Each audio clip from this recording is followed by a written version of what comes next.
E aí, com isso, quando ele fez esse chamado, muita gente começou a vazar da Rússia, começou a sair da Rússia, as bolsas da Rússia caíram muito violentamente, né? As pessoas começaram a tirar investimentos do mercado de empresas e de ações russas. Fala, fofa! Meu nome é Augusto Bax, eu sou investidor de criptomoedas há pelo menos 6 anos. E eu sei que você está procurando para ter resultados rápidos no mercado de criptomoedas e eu tô aqui para te ajudar. Curso Mestres do Bitcoin é o curso mais completo do Brasil. Clique no link abaixo para saber mais. Bom, pessoal, ontem o Putin ele fez um pronunciamento, tá? Eu vou deixar aqui desativado o som.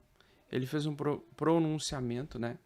Que basicamente no discurso dele, ele fez referência à história da Rússia, começou a falar sobre o Império Russo, falou sobre a União Soviética, promoveu críticas, né, para o mundo ocidental, falando que a intenção do Ocidente é sempre desmobilizar a Rússia. E segundo ele, desde a época da União Soviética, os países ocidentais eles ficam plantando notícias, né, incitando manifestações. E agora a Rússia, após os anos 2000 ali, após o crescimento econômico promovido pelo governo do Putin, a gente viu eles, né, confrontar revoluções coloridas, as revoluções das cores, que é o nome atribuído a uma série de manifestações políticas de oposição que envolvem aí a derrubada de governos considerados anti-estadunidenses, né, e a sua substituição por governos pró-ocidentais ou pró-OTAN. Então essa foi a grande preocupação do Vladimir Putin nos últimos anos aí, que era de realmente evitar uma caracterização de Ocidente, né? Vamos dizer assim, modificar toda a cultura que eles possuem aí desde o Império Russo, tá? Então ele citou de novo Hiroshima e Nagasaki, dando a entender que o que os Estados Unidos fez no passado, porque os Estados Unidos fez aquele ataque nuclear a essas duas cidades japonesas, isso poderia no futuro dar direito à Rússia também de utilizar recursos nucleares, né, poder nuclear para assegurar os seus territórios que eles ontem anexaram oficialmente, né? Pelo menos para eles, né? Isso que os próprios aliados da Rússia, o Cazaquistão, entre outros países aí, nem eles, né? A Belarus também, nem eles deram um acordo, né? De que a Rússia assumiu, né? E que essas 4 regiões aí que o Putin decretou como anexação, nem esses países que apoiam a Rússia deram conta de confirmar essa investida russa, né? Então, continuando o discurso, Putin se mostrou, né, totalmente contrário à ocidentalização do Oriente. Inclusive, ele citou o movimento LGBTQI+, e que essa construção do mundo ocidental deve ser combatida, né, essas pautas, no mundo oriental. Citou o gasoduto, novamente, afirmou que o Reino Unido e os Estados Unidos fizeram de tudo para aplicar sanções para destruir a Rússia e que até os atentados de Nord Stream 1 e Nord Stream 2 foram provocados pelos próprios Estados Unidos. Então, de um lado, a Ucrânia alega que foi a Rússia que fez esses ataques aos gasodutos Nord Stream 1 e Nord Stream 2, que afetam toda a falta de energia, né, dos países da zona do euro ali, que recebem, né, que dependem aí, como a própria Alemanha, que depende aí mais de 40% da sua capacidade energética desse gás russo, né? E no fim, né, depois desse pronunciamento aí do Vladimir Putin, o Putin então ele confirmou, e junto com outros 4 líderes aí, confirmou a anexação do território de 4 territórios que eram da Ucrânia, recentemente que eram da Ucrânia, que é o Kherson, Zaporizhia, Donetsk e Luhansk. A Crimeia já tinha sido incorporada ao território russo em 2014. Agora eles fizeram o Vladimir Putin ele fez um movimento bastante arriscado, que foi de incorporar esses 4 territórios sem ter totalmente eles dominados, né? Vejam que aqui em Kherson, Zaporizhia e Donetsk, a gente vê que existe uma resistência ucraniana, né? Então foi um movimento que ele fez para dar que eu acredito, né? Essa é uma opinião pessoal, tá, pessoal? Eu não sou dono da verdade, mas é uma opinião pessoal. Acredito que ele o fez dessa forma porque ele estava se desmoralizando, né? Com o avanço, né? Com as investidas ucranianas que tinham conseguido retomar 10% do território que os russos tinham dominado.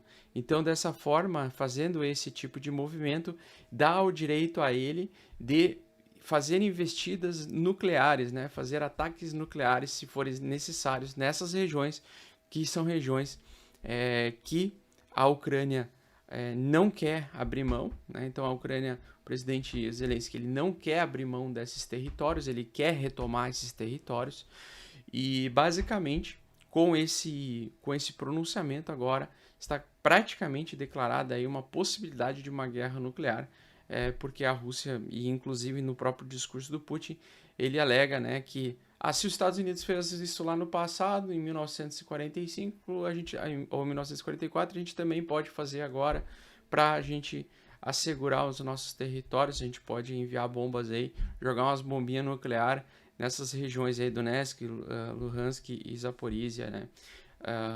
E Kherson.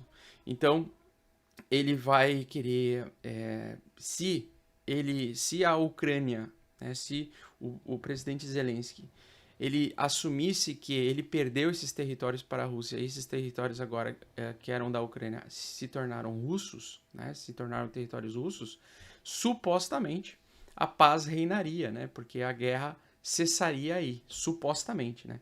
Isso é o que o Vladimir Putin deixou claro nessa última fala dele, de que ele está aberto agora, né? Agora que ele assumiu esses 4 territórios, ele está aberto a negociações com Zelensky para uma paz, né? Para um tratado de paz, supostamente tendo como objetivo realmente a conquista desses territórios que para ele, né, para o Vladimir Putin, fazem parte da Rússia desde o Império Russo, tá?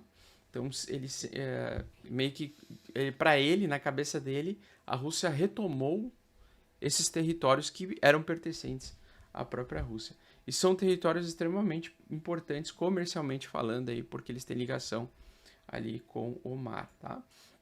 Bom, então, fofoletes, o negócio é o seguinte, por que isso tudo implica, né? Porque geopolítica e economia, elas andam de braços dados.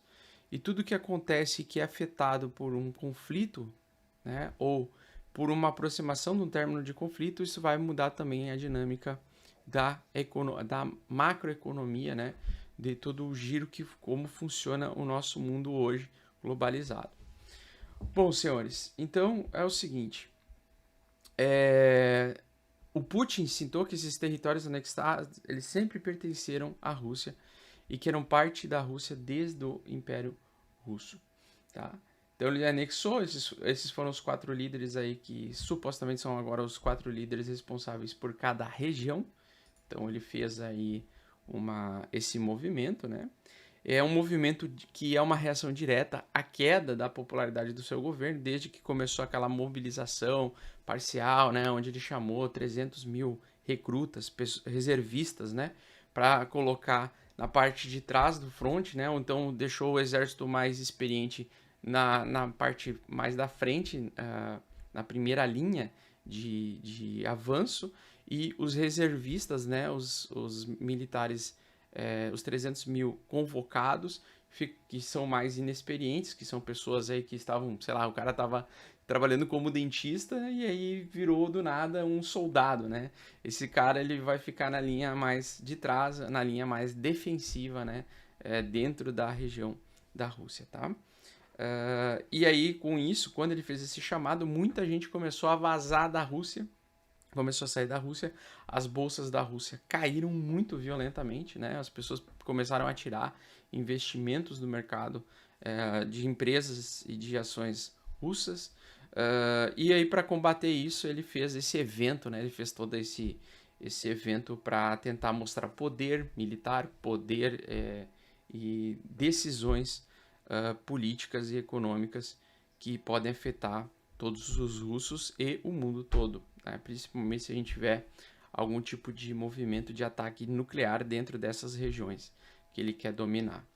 Então ele falou várias vezes sobre temas sobre armas nucleares, né?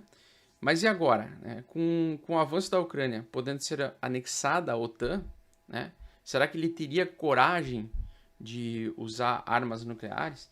Então, para quem não sabe, ontem mesmo, né, o Zelensky, presidente aí da Ucrânia, ele solicitou a adesão urgente à OTAN e disse que nunca vai negociar com o Putin e nunca vai aceitar com o Putin entregar nenhum centímetro cúbico de terra ucraniano, tá? E que ele vai até o fim nessa batalha, nessa guerra. E para isso ele queria entrar na OTAN, porque na OTAN é o seguinte, tá? Na OTAN, se você entra na OTAN, você tem todos esses países aí que eu deixei marcado aí para vocês.